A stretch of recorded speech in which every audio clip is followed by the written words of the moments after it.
Reject చేసింది ఏంటి అధ్యక్ష? ప్రైవేటీకరణ జరగకుండా. అది సింపుల్ లాజిక్. నంబర్ 1. నంబర్ 2, నేనే స్టేట్మెంట్ ఇచ్చా, ప్రైవేటీకరణ జరగదు అనే స్టేట్మెంట్ ఇచ్చాను. గౌరవ సభలో ఇచ్చాను sir. In the floor of the council I made a statement on behalf of Andhra Pradesh government.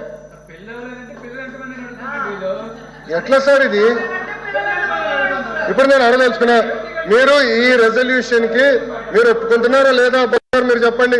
ఈ రెజల్యూషన్ మీరు తీర్మానానికి ఒప్పుకుంటున్నారా లేదా? మీరు సూటిగా చెప్పండి సార్. ఎల్ఓపి గారు. సార్, మేము మాట్లాడినప్పుడు మా పార్టీ తాలూకా అభిప్రాయాన్ని మా రెజల్యూషన్ కూడా పెట్టాము. ఆ పెట్టిన పూర్తి వివరాలని చెప్తాము. దయచేసి ఇప్పుడు డిస్కషన్ ఏంటంటే, జరుగుతున్న చర్చ ఏంటంటే, ఏదైతే మంత్రి గారు ఆవేశంగా ఏ సందర్భంలో కానీ ఆ పిక్కుంటారు మాట రికార్డులో తొలగించాలి.